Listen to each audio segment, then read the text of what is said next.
Bismillahirrahmanirrahim. Assalamu alaikum. I hope all of you are fine. I'm your teacher Amna Ahmad and I welcome to all of you in my class. My dear students, as you know, we are reading about chapter 2, that is human respiratory and circulatory system. आज जो हमने lecture पढ़ना है that is lecture 12 about stages of heart beat. हमने पढ़ना है heart beat क्या है और हार्ट बीट की जो डिफरेंट स्टेजेस हैं, किस तरह से 3 डिफरेंट स्टेजेस से एक हार्ट जो है वो 1 टाइम बीट करता है, वो आज हम पढ़ेंगे. उसके लिए एसएलओ देख लेते हैं. Hypothesize how exercises of varying intensity from rest to high intensity interval training would impact their pulse rate. Test their hypothesis, calculate their pulse rate and record their findings. हमने देखना है कि किस तरह से जो रेस्ट की हालत में पल्स रेट क्या होता है और किस तरह से जो पल्स रेट है वो चेंज होता है in the condition of exercise, in doing different activities. Physical activities करते हुए किस तरह से जो पल्स रेट है वो इंक्रीज़ होता है. हमने दोनों की वैल्यूज़ देखनी है और डिफरेंस देखना है, दोनों के दरमियान कैसे डिफरेंस आता है. Next is activity. ये एक्टिविटी परफॉर्म करते हैं बिफोर लेक्चर. ये आपको एक पिक्चर नज़र आ रही है, ये एक प्रोसेस है. जल्दी से मुझे बताएं कि इस प्रोसेस में क्या हो रहा है. Yes, this is a process of blood circulation.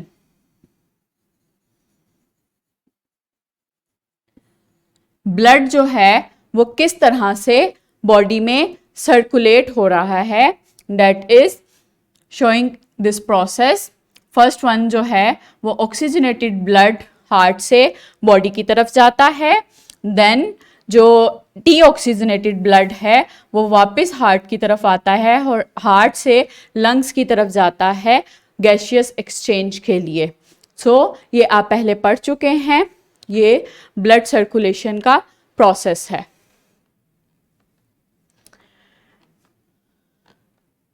Here is a question, what is the function of heart.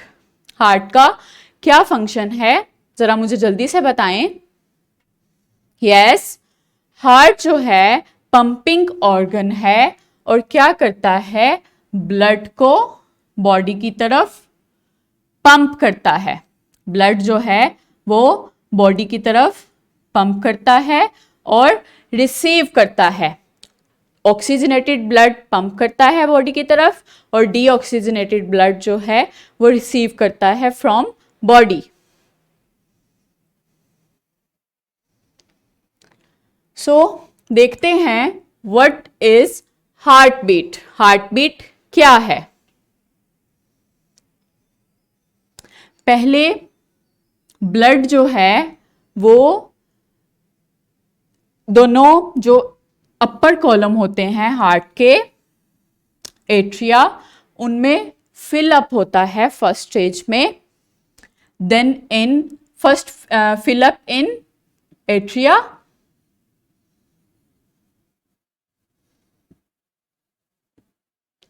दोनों जो एट्रिया चैम्बर्स होते हैं, फर्स्ट एट्रियम चैम्बर्स, उनमें फिलअप होता है. देन इन सेकेंड स्टेज क्या होता है, जो एट्रियम हैं वो कॉन्ट्रैक्ट होते हैं और ब्लड को स्क्वीज करते हैं और फिलअप होते हैं वेंट्रिकल्स. वेंट्रिकल उस वक्त क्या होते हैं, रिलैक्स होते हैं और एट्रिया जो हैं वो कॉन्ट्रैक्ट होते हैं इन दी सेकेंड स्टेज. देन जो थर्ड स्टेज है उसमें क्या होता है, वेंट्रिकल्स जो हैं वो कॉन्ट्रैक्ट होते हैं और ब्लड को हार्ट से बाहर की तरफ मूव करते हैं टूवर्ड लंग्स और टूवर्ड बॉडी. सो ये 3 स्टेजेस होती हैं. इन 3 स्टेजेस में हार्ट जो है वो 1 टाइम बीट करता है. हार्ट जो है वो 70 टाइम्स बीट करता है within a 1 minute and 40 millions time beat करता है विद इन एन ईयर। एक साल में 40 मिलियन दफ़ा हार्ट जो है वो बीट करता है, और विद इन अ मिनट, एक मिनट में जो बीटिंग होती है हार्ट की वो कितने टाइम्स होती है? 70 टाइम्स। विद इन नॉर्मल जो पर्सन होते हैं, नॉर्मल ह्यूमन बींग, ये उसकी अमाउंट है, उसकी मेजरमेंट है। 70 टाइम्स जो है वो हार्ट बीट करता है within a minute. So these are stages when the heart relaxes, blood from the veins fill its top 2 chambers that are atria। यहाँ पे जो 2 chambers हैं atria, फर्स्ट स्टेज में यहाँ पे blood आता है from veins।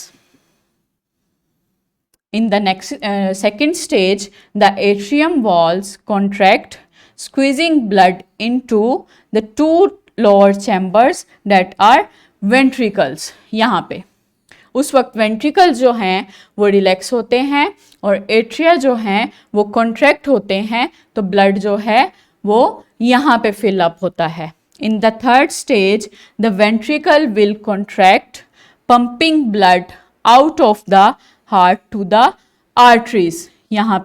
यहाँ से ब्लड जो है वो बाहर जाता है। जब वेंट्रिकल जो हैं इन द थर्ड स्टेज कॉन्ट्रैक्ट होते हैं तो वो आर्टरीज के थ्रू ब्लड हार्ट से बाहर निकालते हैं। तो ये 3 स्टेजेस जो हैं ये मिलकर एक हार्ट बीट बनाती हैं। ये तीनों स्टेजेस में जब हार्ट एक दफ़ा बीट करता है तो ये तीनों स्टेजेस से गुजरता है। So this is heart beat. ये जिफ में दिखाया गया है आपको किस तरह से जो एट्रियाज हैं वो फिलअप हो रहे हैं। देन नेक्स्ट जो हैं वो ये वेंट्रिकल फिलअप हो रहे हैं और फिर इन वेंट्रिकल से ब्लड जो है वो आर्टरीज के थ्रू बाहर जा रहा है। सो ये 3 स्टेजेस हैं ऑफ 1 हार्ट बीट। एक्टिविटी करते हैं इसके लिए एक। Measure heart rate by placing the index finger and third fingers on your neck to the side to where of their windpipe। आपने क्या करना है, ये फिंगर रखनी है अपने इस विंड पाइप के साइड पे और अपनी हार्ट बीट मेजर करनी है। आपको यहाँ से अपनी हार्ट बीट जो है वो फील होगी। गुड। नेक्स्ट हमने क्या करना है, to check the pulse at the wrist, place 2 fingers between the bone and the tendon over the radial artery which is located on the thumb side of the wrist. Count the heartbeats up to 15 at least. Now do some activity such as running around the ground, doing jumping jacks and recheck your pulse. Compare the differences. Second activity में teachers आपने बच्चों से perform करवाना है। बच्चों ने क्या करना है, अपनी यहाँ पे इस जगह पे थंब के नीचे फिंगर्स रखनी है और अपना पल्स रेट जो है वो फाइंड करना है। 1 मिनट में एटलीस्ट 15 तक वो काउंट करें। Then do some activities like running या जंपिंग करें और जंपिंग के बाद फिर वो अपना पल्स रेट फाइंड करें। सो उनको डिफरेंस नज़र आएगा कि आफ्टर सम एक्टिविटी उनका पल्स रेट जो है वो इंक्रीज हो जाएगा। सो ये डिफरेंस जो है वो from rest to exercise situation, exercise condition जो है पल्स रेट जो है वो इंक्रीज होता है। रेस्ट में जब हम होते हैं तब हमारा पल्स रेट जो है वो नॉर्मल होता है, हार्ट नॉर्मली बीट करता है।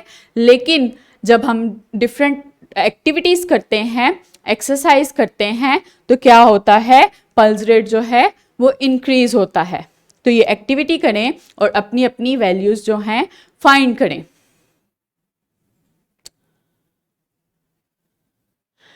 रैप अप करते हैं इस लेक्चर को।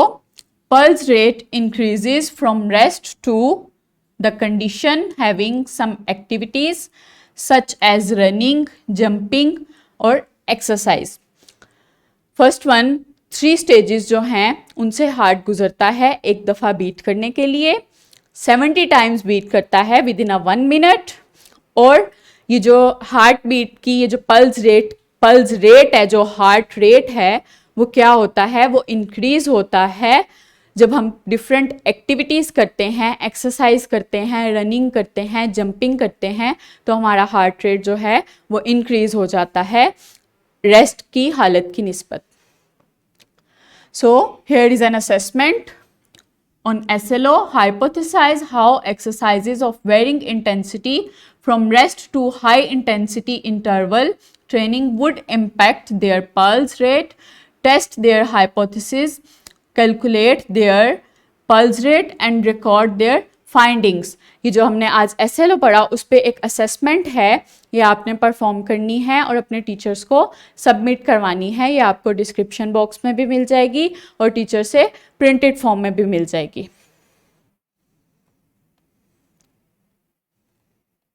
So here is an homework. Check your pulse rate at rest and after doing exercise and compare both the values you find. आपने क्या करना है, रेस्ट रेट में अपनी पल्स फाइंड करनी है, यहाँ पे थंब के नीचे 2 फिंगर्स रखनी है और अपनी पल्स फाइंड करनी है किस तरह से जो है वो हार्ट बीट कर रहा है, आपको पल्स मिलेगी अपनी, आपने अपनी पल्स की जो है वो मेजरमेंट करनी है इन रेस्ट रेट। और उसके बाद आपने कुछ एक्टिविटी करनी है, जंपिंग करनी है या फिर कोई एक्सरसाइज या फिर रनिंग करनी है। उसके बाद आपने फिर से अपनी पल्स जो है फाइंड करनी है, उन दोनों को कंपेयर करना है और उन दोनों के दरमियान डिफरेंस निकालना है। So I hope now you are able to find pulse rate and heart beat. Thank you so much. Allah Hafiz.